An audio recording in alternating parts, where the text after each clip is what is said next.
stuff. I hope you can work it out. Let's just start because I would like to stay in time. So this is my universe as Dragon.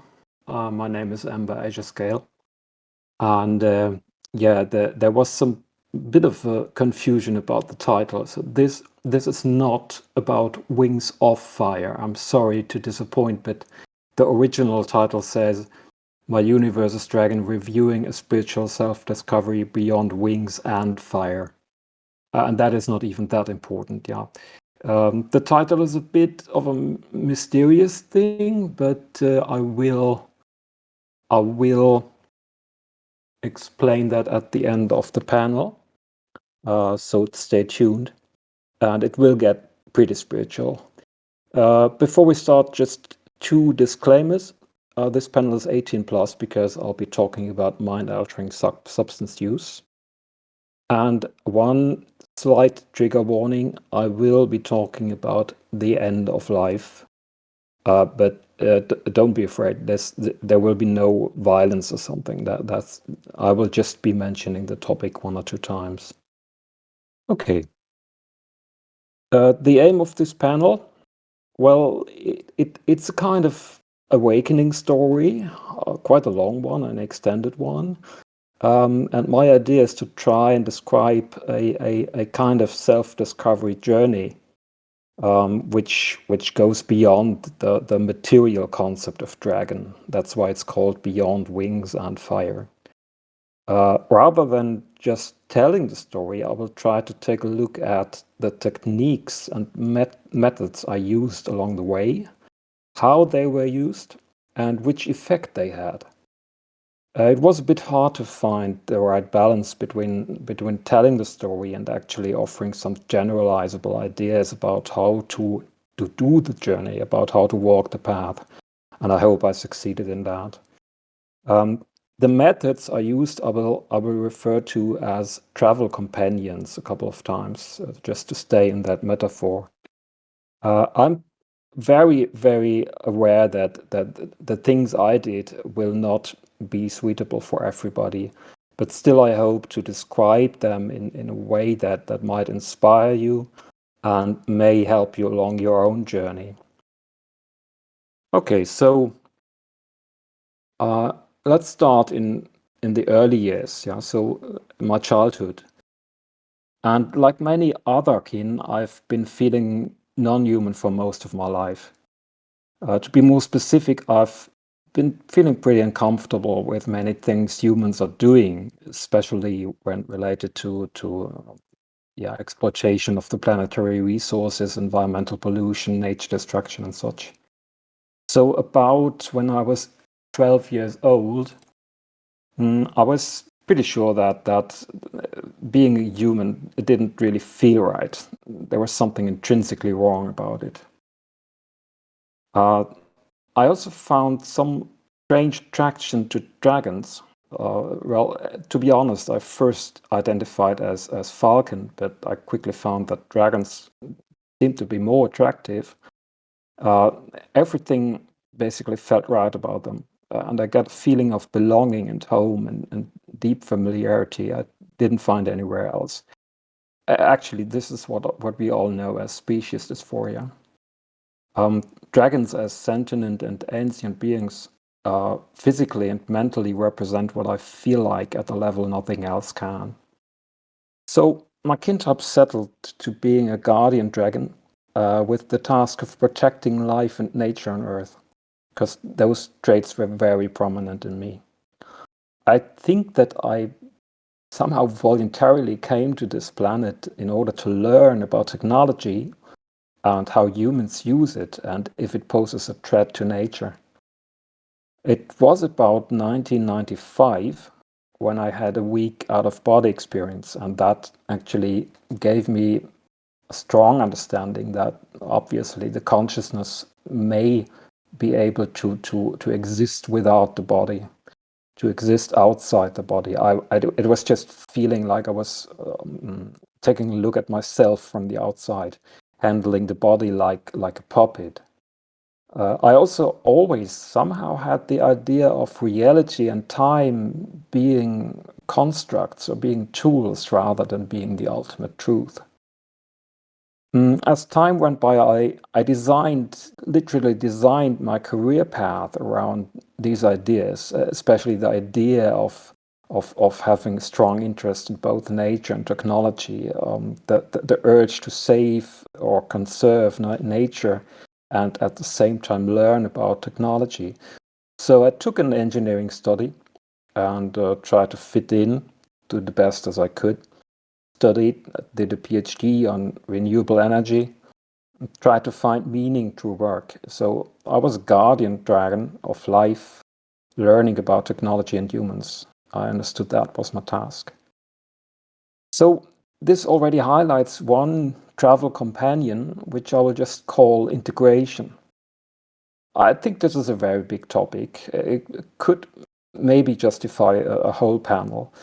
So to me, it was never just, yeah, hey, I'm a dragon with wings and such, but it was always connected with the questions, why am I here in a human body now? And if I know that I'm a dragon, yeah, all right, but what am I supposed to do with that knowledge? What am I supposed to do here? Otherkin integration, to me, it means not only to know who you are and what you are, but to find out what it means for you. And that is quite a hard thing, even if you are not otherkin, but especially for otherkin. I've seen many who don't even start trying to integrate or don't even understand it that way. And also many who just struggle with it in their early years, especially. But to me, the solution was always to design my life around my identity. A dragon caught in a human body, refusing to fully become human, a guardian of life with a deep fear of technology and its possible misuse, but also the eagerness and intention to learn. And that understanding never failed me. It actually gave me a motivation others didn't have. It was a guiding light. Yeah, well, and that went on for a couple of years. I didn't know much about Alberkin, wasn't part of the community. I basically kept the dragon hidden. Now it was under the hood. I was quite busy with life. I didn't question much more. And frankly, the journey could have ended there, but it was just about to start. At the end of 2018, my world changed forever. At that time, I didn't know anything much about spirituality. I wasn't at all into it. I wasn't also at all into religious things. So it was Christmas time, and I was on vacation, listening to electronic music, reading fantasy online comic, just relaxing. Didn't have any particular important tasks. So I had a free mind, and that just casually brought me to contemplate on a metaphysical idea I had entertained for a while. And that was the question, what if consciousness is not created by signals in the brain, but the other way around? So what if consciousness, the power of the mind, would be a fundamental force inherent to the universe? That was the lead question. Now pretty much I'm used to having crazy ideas, but for some reason, this one was a very sticky one. And it soon developed as a kind of life on its own. It somehow felt as if someone was injecting knowledge into me. And that was something I never experienced before. My thoughts soon became so complex that I started to write them down. I scribbled notes on paper. I started a Word document. I really eagerly documented all I thought about. I was defining assumptions, hypotheses, and conclusions with as much logic I could muster. And that pretty much escalated. So I found myself working on the documentation until 3 o'clock in the morning, which is something I never did before. And I was shifting my daily tasks to make up some free time for it. I really didn't understand what was happening, but it really felt super vital to figure out that question, the role of the mind in the construction of reality. It felt as if my life was depending on it. Maybe the fate of the whole world was on the line. So I really dived into it. It also felt like I somehow wasn't present in this reality anymore. You maybe know the feeling when your mind wanders off. So that was actually it. I seemed to be someplace else and receiving some information from what seemed to be another entity, which maybe somewhere was dwelling in the unconscious, some kind of dragon within that was unchained, maybe channeling information that was extremely hard to understand. It felt like some kind of fight was going on. I don't know if I was fighting against myself, my old model of reality, or anything else, but it was very exhausting. It was also accompanied by strange dreams and surge-like energy feelings, which were not unusual for me, but they now became an indicator of about how I felt about different lines of thought. Yeah, well, so all in all, it was a very intense time. It took about a week, and it could surely have led me into madness, I think. So what came out of it? It's a bit hard to understand unless you know the Buddhistic worldview. In a nutshell, the initial thought of consciousness being fundamental, it evolved to a world model where reality and space-time don't exist standalone, but emerge from the mind as a representation of a godlike consciousness that permeates everything and observes itself. And that consciousness is nothing else but your true self. So things are no longer just out there in reality, but primarily within you, and that you essentially is the consciousness that permeates it all. And that is a basic Buddhistic insight. I didn't know a thing about that, but I just came to the same conclusion. The wicked thing is that it goes far beyond understanding the concept by the book. You can experience it. You can really feel it to a wicked extent. All in all, that perspective seemed to make really a lot of sense, much more than the classic materialistic view. And things like reincarnation, past lives, other kin identities, or astral planes, they suddenly make much more sense. But it also felt like my whole reality was kind of ripped apart, almost violently. Yeah, so I somehow put it together again, but it wasn't easy. I was always thinking about, hey, the world could break apart at any time. Yeah, so at one evening I was even convinced that I was about to die when I fall asleep. Yeah, so that was quite uncomfortable. Well, it ended on New Year's Day, and afterwards I was sick for 1 week. It was a Thursday when I first left the house for a walk, and I realized that the world had changed. It felt differently. I felt energies all around myself. I had truly reinforced senses, and I could mentally connect to animals and everything around. So I could feel that uber consciousness in everything. You could imagine it as an insane level of unity with all of nature. You have mental and phantom shifts all together. You fuse with everything that to a level that makes you freeze and grasp for breath. It wasn't as much as feeling connected to everything, but simply feeling to be everything. I consequently called it being one with, and I've learned that some people call it universal love or non-duality. I had no idea what that was, but it felt fantastic. I felt more celestial dragon than ever. Now, obviously, that experience needs a huge lot of integration. What you've just heard was an example of a spiritual awakening. which, as I found out much later, happens to people since ages. They are very, very strong transformational events and may come with tremendous physical pain, or they may even lead to mental illness. I just had to make my way through without knowing what was going on. So, which techniques did I use? First of all, notably, I chose to take attention to my thoughts and feelings. I entertained this lead question about consciousness deliberately. It was a choice. If I had refused to let it happen, it wouldn't have happened. Even if sometimes I felt I didn't really have a choice, it happened by intention. Actually, I let it happen no matter the cost.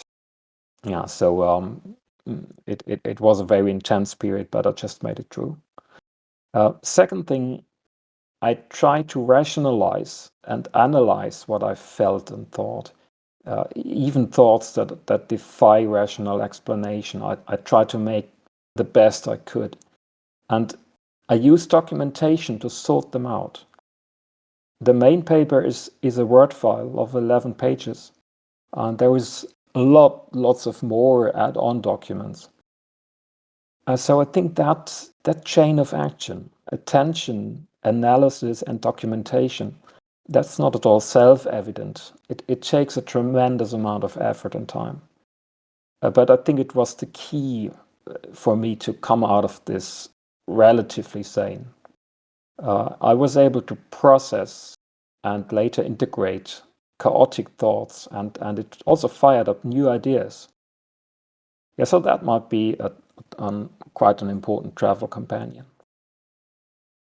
Okay, result, I found myself in a changed reality that was no longer truly out there, but mind created by a greater Draconic consciousness that was my own. I still didn't know what had happened, but I clearly felt I should reach out. So for the first time, I joined an Otherkin forum and got active in the community. And that is one of the best decisions I ever took. I learned lots about different states of mind, different kinds of shifts and systems and so on. But still, Otherkin couldn't really explain what had happened. The experience was just far off. I had to look elsewhere. So I did a fair bit of research, and I think that is a very well-known travel companion. I had an interest in the spiritual that was very much sparked, and there is a plethora of resources about that. I focused on resources that offered some rational background, what is just maybe a habit of mine as a scientist. So I watched YouTube videos, read articles, books, and yeah, looking back, the range of topics, it is quite surprising. Only thing is that I didn't document as much. Maybe that was a mistake. Maybe I'll do it in the future. So one of the first things I looked at were near-death and out-of-body experiences, which are quite common, and I think they indicate that the mind can exist independent of the body, which is a basic thing that I assumed. I also learned about dragon magic, analytic psychology, parapsychology, mathematical models of consciousness, philosophy, and channeling. And I got to know that lots and lots of people are somewhere dealing with these topics. For example, there's Ian Stevenson, Jim Tucker for past life memories. They've done very remarkable studies about past life experiences, past life memories. There's Peter Fenwick for near-death experiences, or Walter von Lukadu for parapsychology. Those are all people who put very much time into the individual topics. Very fascinating, and there are many more. I also found that consciousness research is a very up-to-date topic. Mathematical scientists keep trying to model consciousness and matter, as two correlating aspects. There is actually quite a lot of mathematical models that I cannot really understand because I don't have the math. Very, very complex. And also philosophers and psychologists like C.G. Jung constructed models to explain how it worked. There are also parapsychologists like Dean Radin and Walter von Lugadu who designed experiments around the idea. And even quantum physicists like Wolfgang Pauli and Max Planck entertained the idea of a fundamental consciousness. So the idea is not at all new. I also discovered a very high overlap between what I'd experienced and the ancient Buddhistic worldview during that time. And that really, really struck me. I realized that I had inadvertently stumbled across key insights that are part of the Buddhistic teachings since ages, and that meditators actually struggle to get and well, meditating for years in order to experience that. So I consider myself very lucky. I also commented on the YouTube videos and actively participated in discussions quite a lot.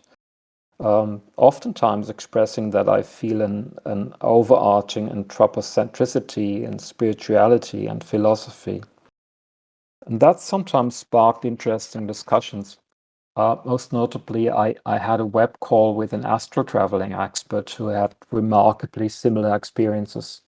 We talked for 1.5 hours. And he was also the first person outside the otherkin community I came out to as a dragon. He took it very well. So I think this all highlights the value of personal experience sharing and interaction as travel companions. What was the effect? Basically, it greatly reinforced my self-confidence and it settled my identity, shifted it towards the celestial side. Respectful but also controversial discussion and also neutral consideration of alternative views are keys, I think. Talking to a single person may not help too much, but it just adds up. It's like finding people who walk with you for a while or offer alternative paths and help you to find new ways. On the other hand, I think it's really important to find your own way instead of just following others. Well, in the end, nobody else but you can judge about yourself. Yeah. So it's also the case for me. For example, I always felt the idea of one single consciousness, one greater consciousness that everybody actually fuses with or falls into. I found that a bit odd. I mean, it doesn't give too much value to individuality, and I think if we fail to value individuality, then there is some gap of understanding. So today I feel that there is as much one consciousness as there are many. It's rather a question of what you focus on. But that is something rarely considered or almost never considered by traditional spiritual teachings. I also couldn't ignore that feeling that there seemed to be some other entity at the far end of that unity, maybe somewhere in the unconscious. It felt like a part of me that was divided by me, that was endlessly far away, but got closer and closer until finally fusing with me. And I've discussed that with the astral traveling expert I had that webco with. But he didn't know what it meant. So I'm not sure what it means, but I just stayed true to it. So all in all, I mean to say that it's okay to walk the path together with others and to follow a while what others propose as a path. Yeah, so to say, walk the motorway. But it's important to leave the motorway and get back to your own path as soon as it feels right. So it's quite remarkable that during all that phase, the human world was cast into madness. I mean, COVID and things that were going on, yeah. And I often like to think this awakening was to prepare me for that. Yeah, I'm not sure, but maybe it was. I can see that there are still people listening, but the chat seems to be silent. Well, maybe you're just too busy listening here. Oh, no, now somebody's typing. Great. Yeah, you see, so it's always a problem. Oh, I see. So, thanks. It's always a problem because you cannot see the audience. It's very strange. I'm used to scientific conferences where I can actually see the audience. It's totally different. Okay, we're quite good in time. Our next topic. Well, by the way, I think I'll be talking for 50 minutes or something. So I'll try to go through it as fast as I can, but I don't want to rush. Mm. Okay, so that was the research phase and interaction and result. I now knew that I was not mad or invalid or something, but I found people that had very similar experiences and that was very reassuring and very relieving in some way. And I also found some interesting approaches to enhance the journey, notably polyphasic sleep patterns and meditation. Polyphasic sleep is just about having multiple short sleep periods over the day instead of just a single overnight sleep phase. And the conditions of being in home office during the pandemic enabled me to try that out. So today I'm actually doing 2 sleep phases. One day sleep phase of about 1.5 or 2 hours, and a night sleep phase of about 5 or 5.5 hours. And so actually this is supposed to lower your overall sleeping time, but that's maybe not the main advantage. I also found it useful to increase the amount of dreams, especially lucid dreams, in which the dreamer is aware that they are dreaming.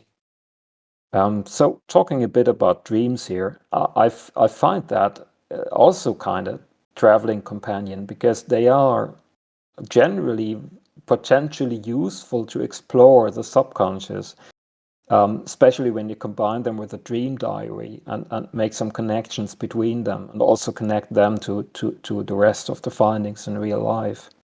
There will be a panel about dream analysis just after this one, so I highly recommend that. Lucid dreams, on the other side, allow me to be a dragon in a way I otherwise couldn't. So yeah, that's more like of a fun thing. They may also be used for spiritual exploration, though.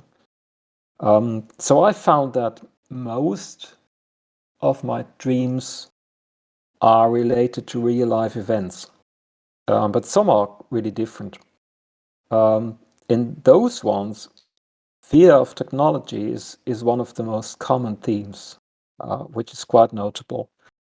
Usually it's about being supervised or directly threatened by technology that somehow became out of control.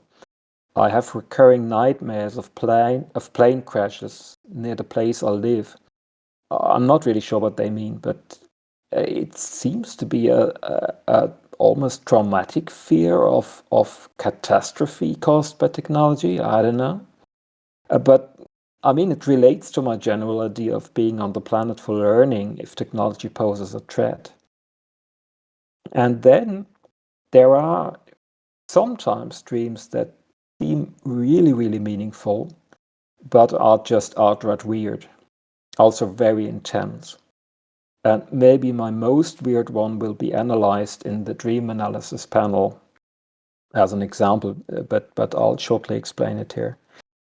It started with a very impossible mission-like action story that just failed to catch my attention.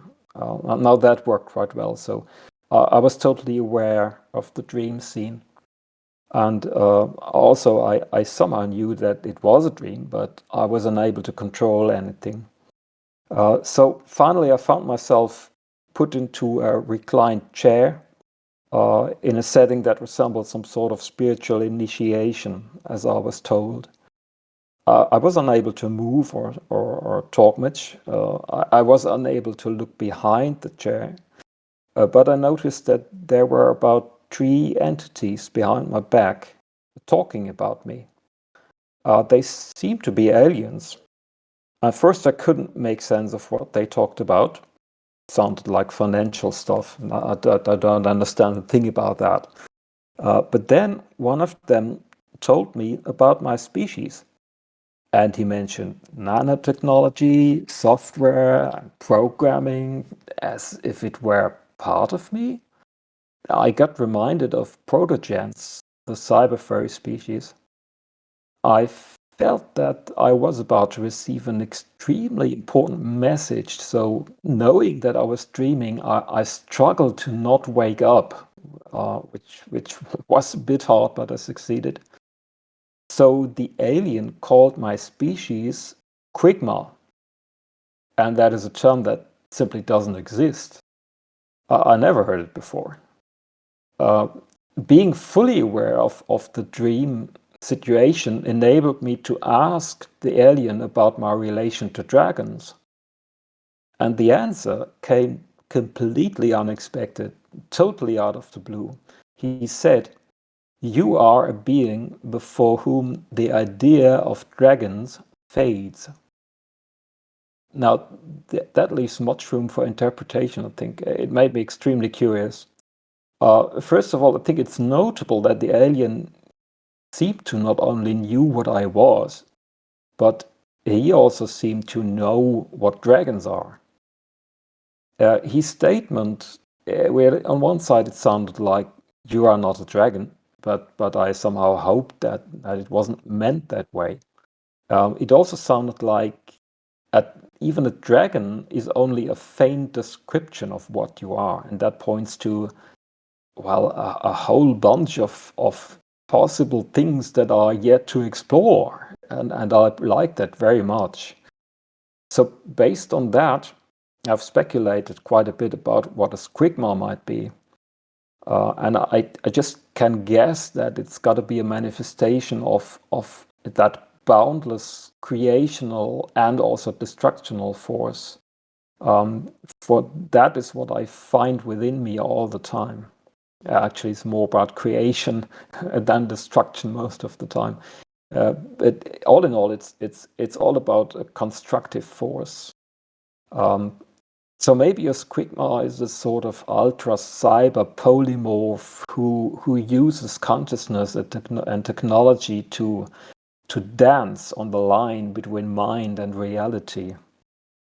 Some kind of artist who uses space-time like a painting canvas. That's what I can make of it. And technology might represent some knowledge, very complex knowledge I don't understand yet. Well, anyhow, it implies that my true self exceeds my current understanding and the concept of dragons. To a very fundamental extent. It must be really ground shaking. So much that there is not even a word for what I am in the human language. So hence the term squigma was given, which doesn't exist. I made sure to thank the aliens for this message, and then the dream ended with them pouring some kind of golden beer-like liquid onto my chest. They seem to be preparing a new phase of the initiation that apparently was quite dangerous because they seemed unsure if I would make it through. Now I swallowed a little bit of that liquid and then I woke up. That dream was absolutely exceptional in terms of intensity and clarity and also the feeling of having received a vital message. Um, and I think it displays very well that dreams can be a very important part of the self-discovery journey. They make you wonder about your identity. They give you new ideas from the unconscious, as I assume, and they make realize that there is so much more to explore. They cause confusion and curiosity. I think dreams need to be set into the context of other findings along the journey, so I can only recommend to pay attention to them. Okay, last two travel companions. First one is meditation. That is a very classic one, and it has some direct effects. So I did a panel about this on the occasion of OtherCon 2021.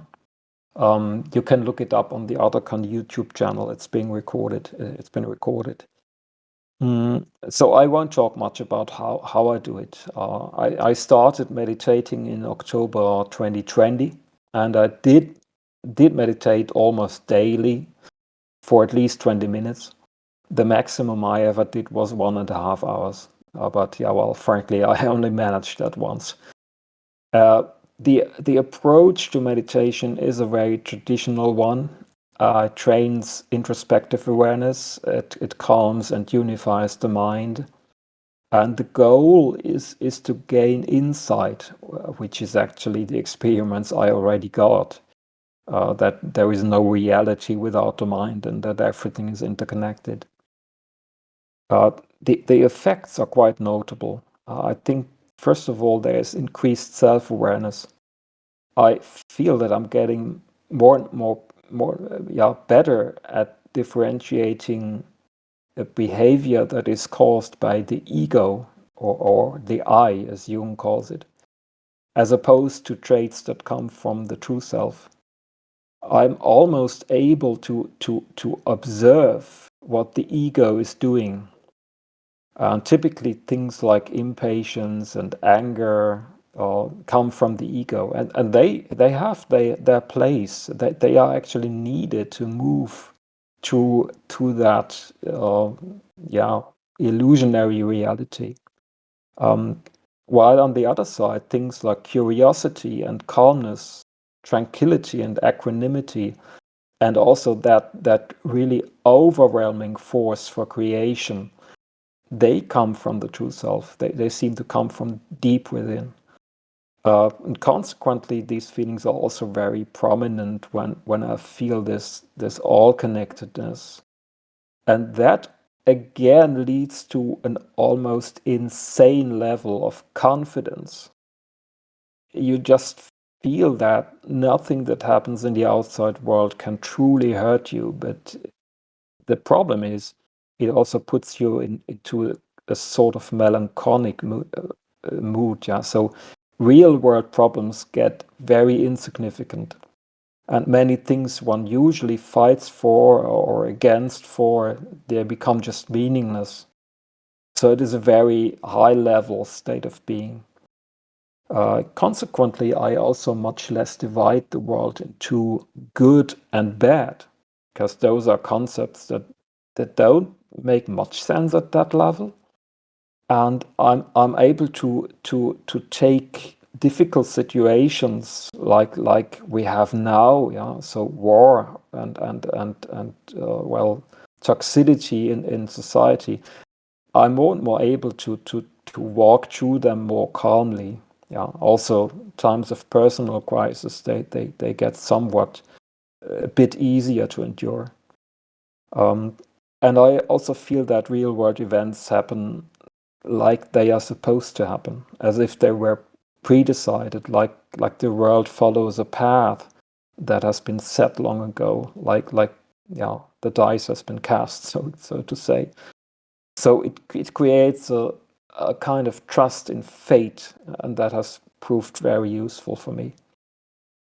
About being a dragon, not much can be learned using that kind of meditation. But still, it's somehow a tool that makes your true self come true to your real life more. And finally, meditation helps to uncover fears and traumata. And that apparently can be a huge problem for some people. According to the book I've read about it, many people have really big trouble about fears coming up to meditation. Quite severe trouble. So it can be really dangerous. I think the thing with fear is not that it should be removed, but rather it should be looked at. It should be brought to the surface and acknowledged. And that is just what meditation does. I consider it very, very useful.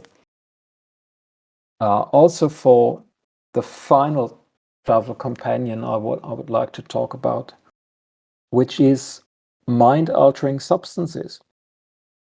Now that is a very sensitive topic, so let me put forward that I do not encourage or anyhow suggest anyone to take these, because there can be severe adverse effects. We will just see that in a second.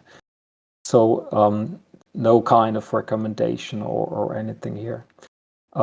Having said that, I have tried 2 types of entheogens that are currently legal here in Germany: Iboga and 1V-LSD, also known as Valerie. And I'm pretty much stunned that I started it, because actually I'm the kind of guy who more stays away from drugs, especially the hard ones. But well, I also like to experiment. I'm just curious. I always try new ways. And if the risk is reasonable, that curiosity, it wins out, yeah. So it did in that case, and I'm pretty happy it did. Okay, Iboga. That is the lesser known of the 2 substances.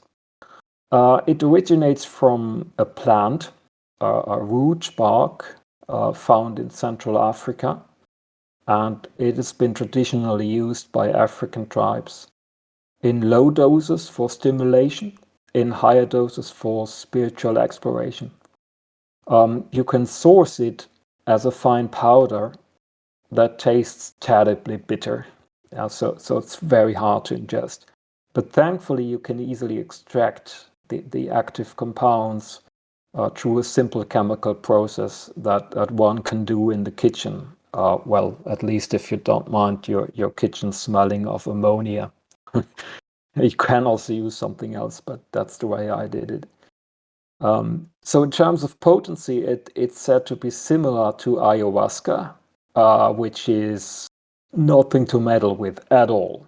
It's very strong.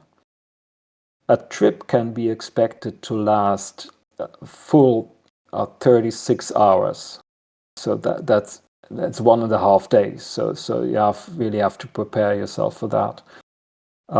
It is supposed to debunk your mind and create dreamlike visions, like a lucid dream with full awareness, in which you meet entities and can ask questions about yourself.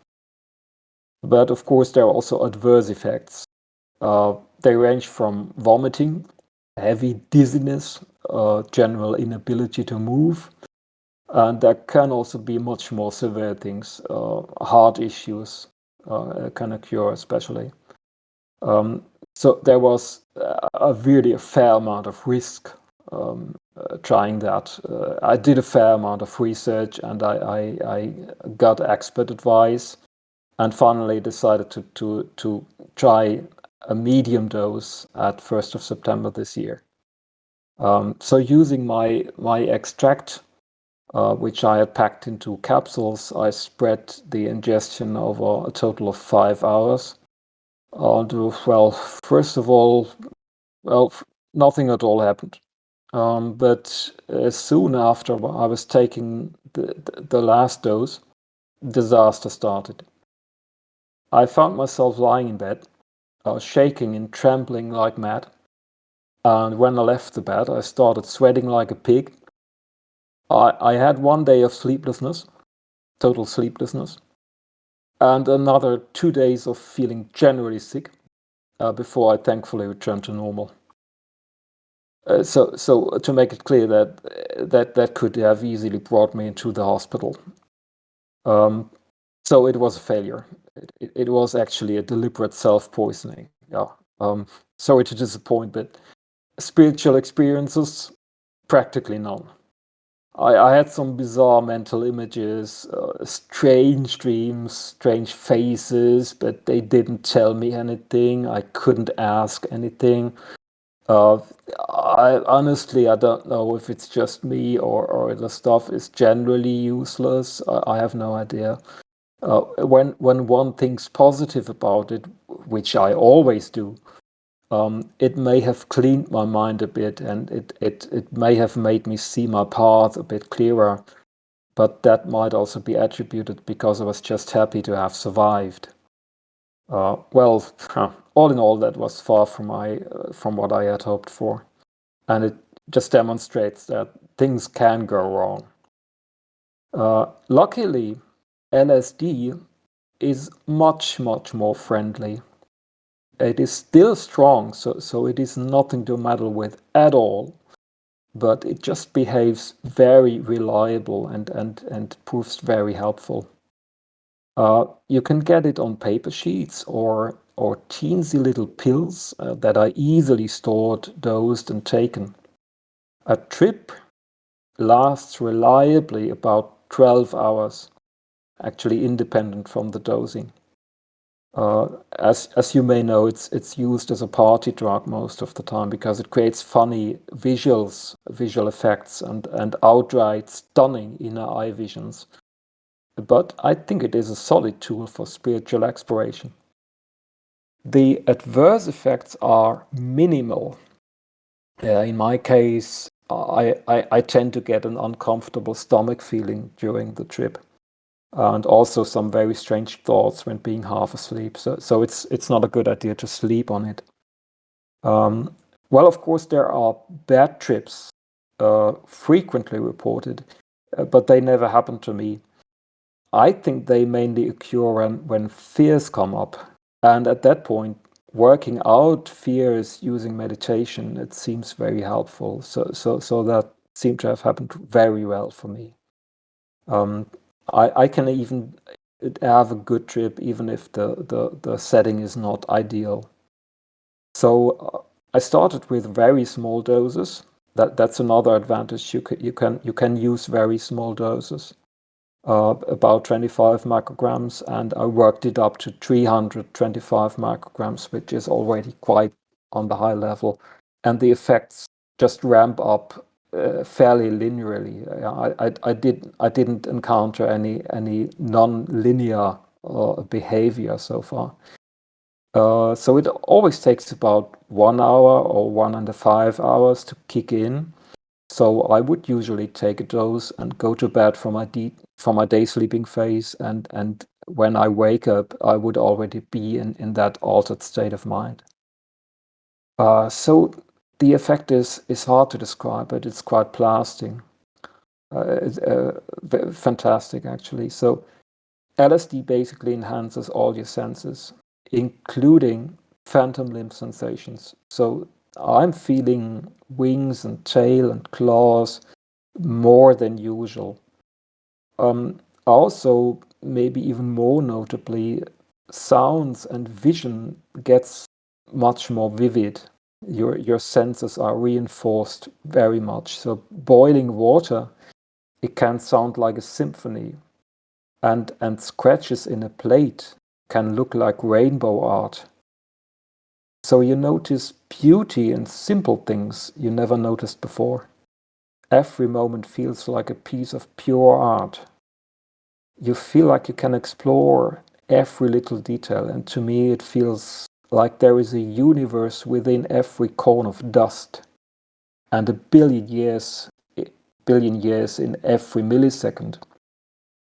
Uh, Mentally, it seems to be quite a well-known state of feeling like an observer to a made-up reality and body which are not mine, and can be operated like a game in order to make experiences. And that is a learning I got through that.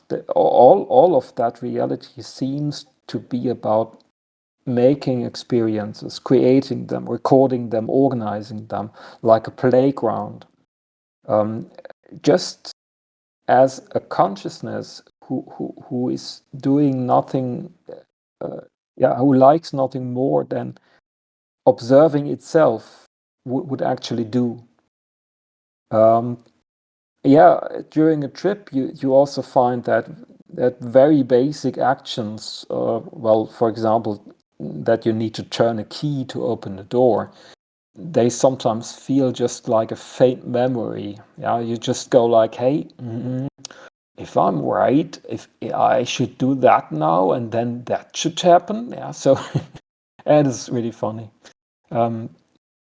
Every human thing actually it can be let go, and all the little things that humans usually do, they seem like a game that is just there to watch. Also, that feeling of unity is reinforced, but in a very specific way. On one occasion, I always write things down during a trip, so that's quite interesting to read that afterwards. And on one trip, I've written down that I realized that I am everything. I can be anywhere, go any place, be anything without any effort. And that what I reported, this endless amount of confidence, tranquility, equanimity, curiosity, that they are all there. So human life, well, it feels like a detour, just like a temporary state. And even painful memories, they just dissolve into nothingness. Doubt dissolves into trust, and concerns dissolve in timeless emptiness. So that is a state far beyond anything troublesome in this world. That's quite comfortable, actually. So it helped me to notice that when the ego dissolves, which is practically what happens on higher doses, what remains for me is what I call dragon.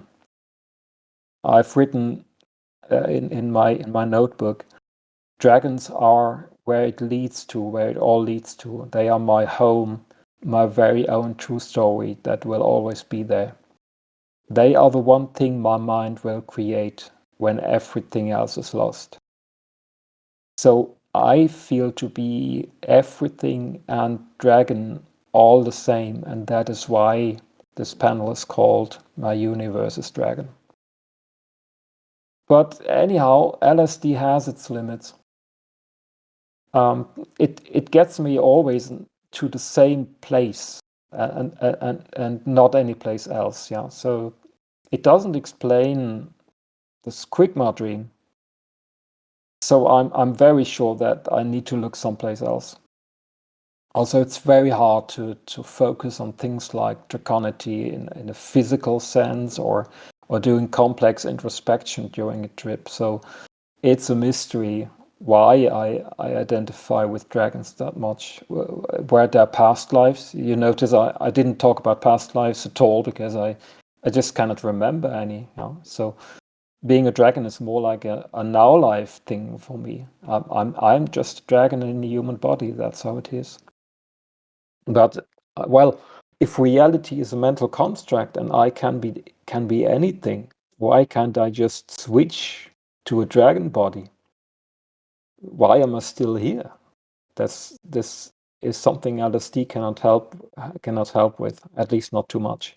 Well, the last trip actually gave me some idea about what a squigma could be, but that's 2 weeks ago, so I think it's still too fresh to talk about it. So there we are. That's where I am, where I am, and I think a lot of things were explored.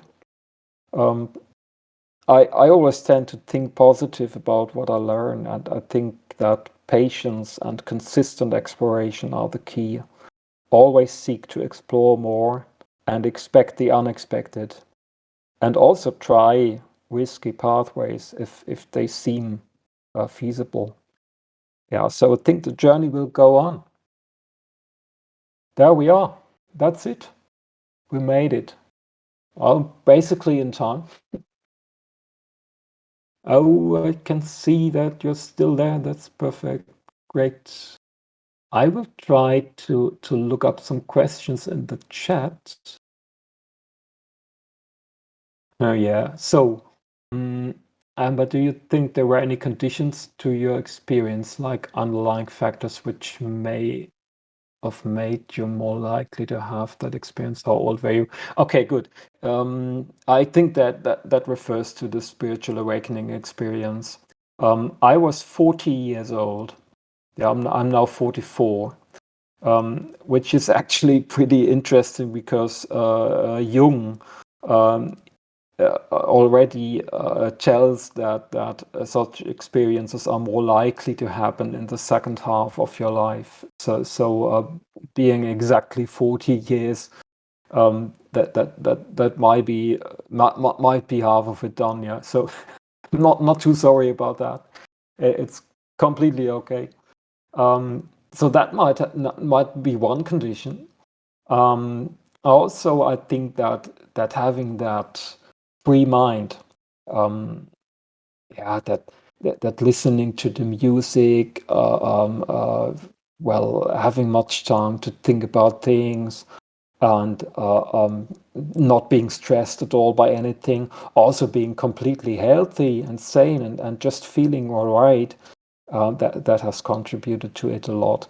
But I think there's got to be some other element because I can recreate that conditions, but um, I don't get that unity feeling all the time. It's there must be some kind of energy or something in the air or something about the surroundings that make it possible. I used to get it more if I'm out in nature. For example, if I'm sitting under a tree, for example, you wait just for half an hour, and I basically become the tree. I just cannot avoid it. Yeah, that just happens. Um, yeah, but I also need to let it happen, of course. Yeah, so I'm pretty keen in feeling when it wants to happen, and then I just let it happen. But I cannot force it. How many times have you done it, and have you had any visual experiences or sounds outside of the times you've taken it? Yeah, that refers to the LSD experience. I actually didn't count the number of trips I did. It must be about 7 or something. I don't think it was more than 10. Um, Visual experiences or sounds outside of the times? No, I didn't. But some of the visual experiences during the trip felt familiar, especially, well, I have a bottle of soya sauce here on my table, and that always it morphs a bit when I'm in the trip. Yeah, it seems to breathe, that little bottle. Yeah, and I feel that is something that the brain can do even if you are not on a trip. Yeah, sometimes I don't know. It just came to me that hey, this is not too unusual. Yeah, it's funny. Okay. Uh, yeah, unique someone's worldview can be illustrated. That totally. Uh, Actually, that being interested in other worldviews is a travel companion in itself. It's like taking a look at the path that others are taking. It doesn't mean that you follow that path, but it just gives you new ideas. And that's why I always enjoy so much to hear about how do other people understand the world. Yeah. And actually also that is just because the reason why I'm doing this panel to just give some, yeah, give some ideas, nothing more, nothing less.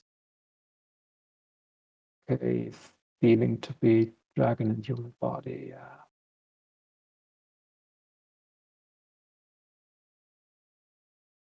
Yeah, yeah. Acknowledging one's experiences, being true to them, that is very important, and also not to forget. um, some of what you find within might not be too beautiful. It might even feel you bad.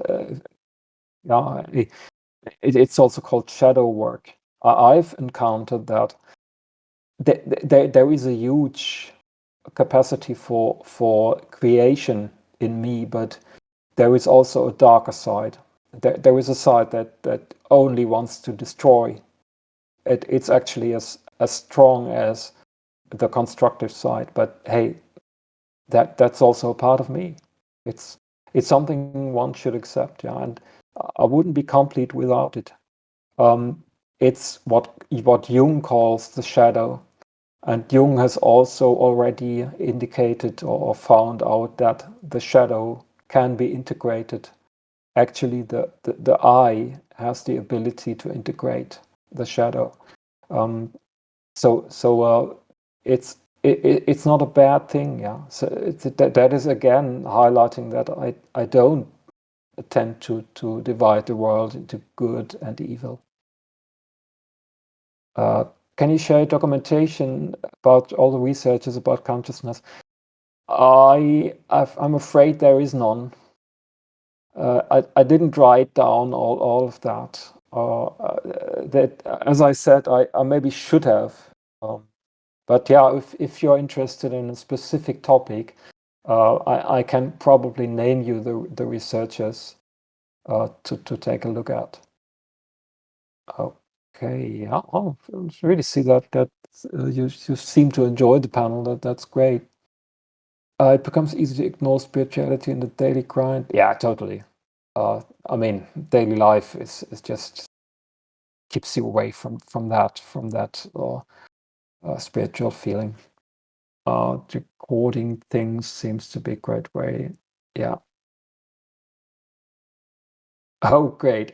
Yeah, that is great to hear. If the talk gave people new ideas, that's just what was intended. Dragon is a being of destruction and creation. Absolutely, absolutely. Yeah, Candide, I have your book, Dragon Balls, Drachenwelten, Geister der Schöpfung und Zerstörung, Ghost of Creation and Destruction. I have it right here.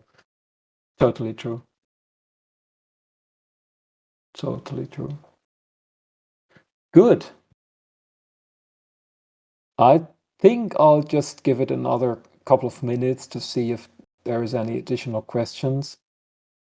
But then I'll close the panel because would like to give you all a bit of time to recover before the dream analysis panel, which I highly recommend.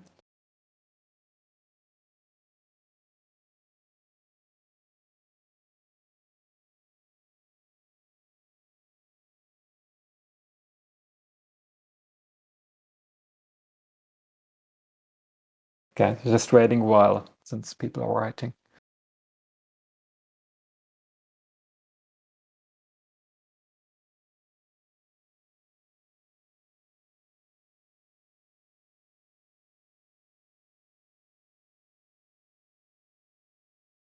Well, I'm glad I made it. It's not easy to talk that much.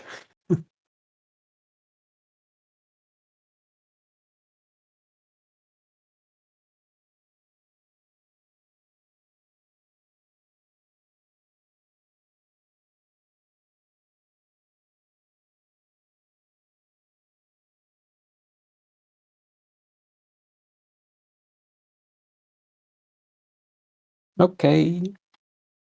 Oh, I hope I didn't forget anything, but I don't think so. No leftover pages of the script.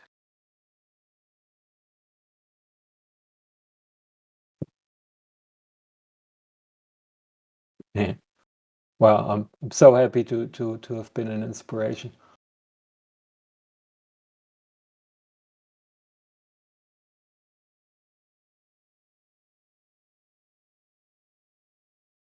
Do you have a blog, Twitter, etc.? No, I don't. I don't have any. I used to have one on community, but well, Twitter. I am on Twitter, but I never tweet something. I sometimes I just well I give out likes, but I don't tweet anything because I think that is quite a toxic platform to a large extent, and I just don't want to throw myself into that.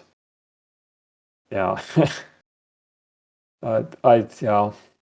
I'm not sure. Maybe I'll change that one day, but I'm not sure if it will be Twitter or something else.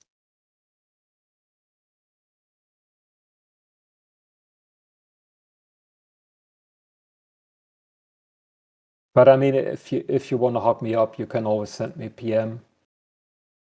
I'm active here and on the other servers that are driven by Lunastri and also Other Connect. Don't be shy to ping me because you will probably need to ping me. Otherwise, I may not react.